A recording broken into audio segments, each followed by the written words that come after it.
नमस्कार, प्रतिभा फिरोदियाज किचनमध्ये आज आपण पाहणार आहोत उपवासाचे मेदू वडे कसे बनवायचे ते, शिवाय त्याच्यासोबत आपल्याला उपवासाचं सांबार कसं बनवायचं ते पाहणार आहोत। तर चला पाहूया आपण रेसिपी कशी बनवायची ते। मेदू वडे बनवण्यासाठी मी 2 उकडलेले बटाटे घेतलेले आहे आणि तेवढाच साबुदाणा घेतलेला आहे।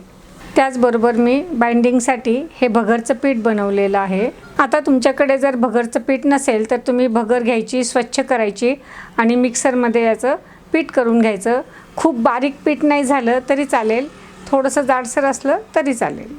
त्यासोबत आपल्याला हवी आहे हिरवी मिरची, जिरं हवं आहे, सैंधव मीठ व चवीला थोडीशी साखर घेतलेली आहे। हे सर्व साहित्याचं प्रमाण मी डिस्क्रिप्शन बॉक्समध्ये खाली देत आहे।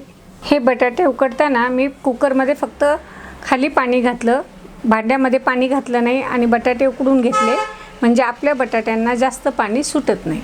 आता ही हिरवी मिरची आणि जिरे मिक्सरमध्ये वाटून घेऊयात। हा साबुदाणा मी रात्री भिजवलेला होता, म्हणजे तो सकाळी एकदम मऊ होतो। आणि या साबुदाण्यामध्ये मी आता हे उकडलेले बटाटे स्मॅश करून घेत आहे।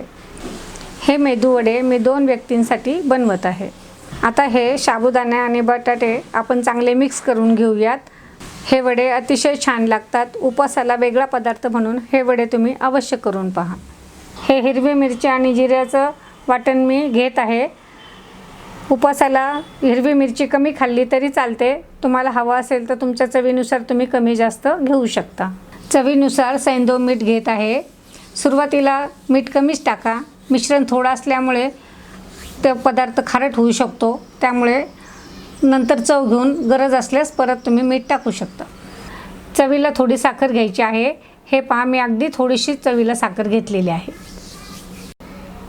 हे मिश्रण आता आपण सगळं व्यवस्थित एकत्र करून घेऊ आणि भगरचं पीठ आपल्याला एक क्रिस्पीपणा येण्यासाठी टाकायचं आहे।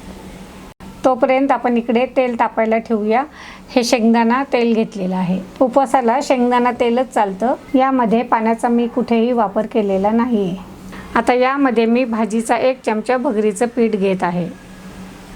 पीठ थोडंसं कमी जास्त झालं तरी काही फरक पडत नाही। आता हे सर्व मिश्रण आपण परत एकदा एकजीव करून घेऊया। आता हे पीठ थोडंसं टेस्ट करून पाहूया। हे मिश्रण चवीला अगदी व्यवस्थित झालेलं आहे। हे मिश्रण नीट व्यवस्थित मिक्स करून मळून घेतलं म्हणजे तेलामध्ये आपले वडे सुटत नाहीत। हे तेल असं कढईला पसरून घेतलं म्हणजे आपला पदार्थ कढईला तळताना चिकटत नाही। शिवाय तेलाला जो ताव आलेला असतो, हे तेल हलवून घेतल्यामुळे तो सगळीकडे तेलाचा ताव सारखा राहतो। छोटासा गोळा टाकून आपण तेल तापले का ते पाहूयात। आपलं तेल व्यवस्थित तापलेलं आहे। आपल्याला खूप पण तेलाचा ताव आलेला नको आहे आणि खूप कमी पण नको आहे। मीडियम ताव असला म्हणजे आपले वडे मध्ये कच्चे राहत नाहीत। आता मिश्रणाचा 1 लिंबा एवढा गोळा घेते आणि त्याला हातावर चांगलं गोल गोल फिरून गोळा तयार करून घेते। त्याला हलक्या हाताने दाबून घ्यायचं आहे। तुम्हाला गरज असेल तर सुरुवातीला थोडंसं तेलाचा हात किंवा पाण्याचा हात तुम्ही लावू शकता। हे पहा, एकजीव मिश्रण झालेलं आहे आणि या मेदू वड्याला आपल्याला असं मध्ये एक छान होल करून घ्यायचं आहे। म्हणजे काय होतं, वडा आपला व्यवस्थित तळला जातो आणि आत कच्चा राहत नाही। तेल तापलेलं आहे। आता यामध्ये आपण ते वडा सोडूया। खूप ताव आल्यामुळे मी गॅस बंद केलेला होता। आता मी परत गॅस मीडियम चालू करत आहे। वडा सोडल्या आपण लगेच त्याला झाऱ्याने हलवायचं नाही आहे। कढईला जर चिकटला असेल तर थोड्या वेळाने तो हलक्या हाताने मोकळा करून घ्यायचा। जरी पाण्याचा आणि तेलाचा हात नाही लावला तरीही वडे छान होतात। मंद आचेवर हे वडे आपल्याला तळून घ्यायचे आहेत। असे उलटे पालटे करत मंद आचेवर आपल्याला दोन्ही बाजूने हे वडे तळून घ्यायचे आहेत।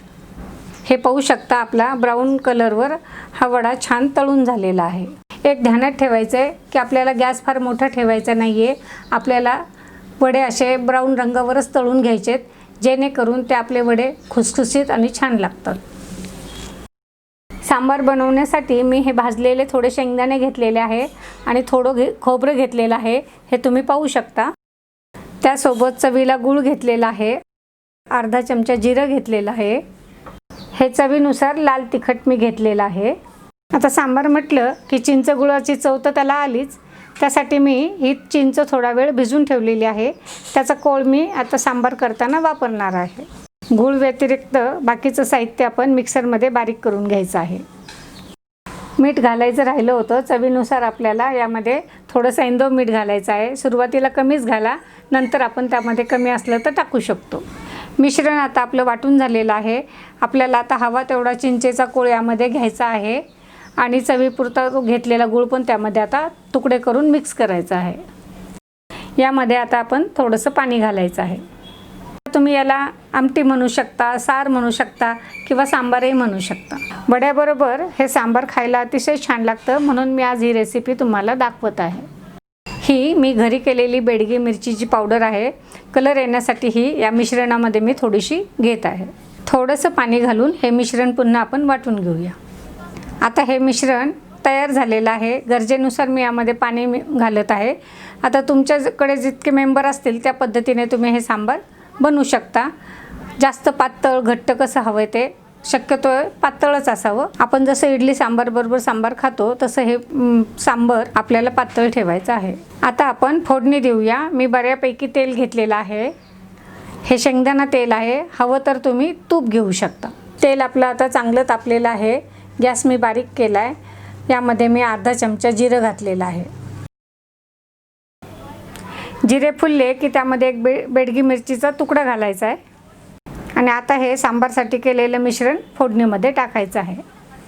मस्त खमंग फोडणी बसलेली आहे.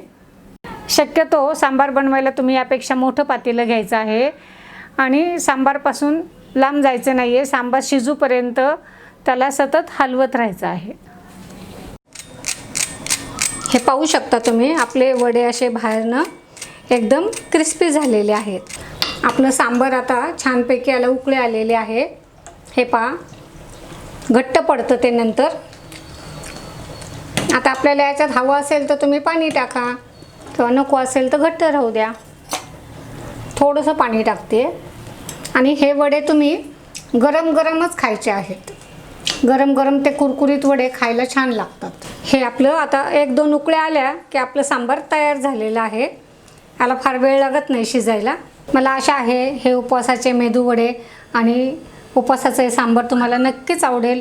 तुम्ही नक्की करून पहा. अतिशय छान खुसखुशीत लागतात. फक्त हे तुम्ही गरम गरम खा तर याचा तुम्हाला स्वाद अतिशय छान लागेल. तर तुम्ही ही रेसिपी अवश्य करा. माझ्या रेसिपीला लाईक करा. प्रतिभा फिरोदियाज किचन चॅनलला सबस्क्राईब करा. शेजारील बेल आयकॉन बटन दाबा म्हणजे माझी नवीन येणारी रेसिपी तुम्हाला लवकर समजेल. आपणा सर्वांचे खूप खूप धन्यवाद.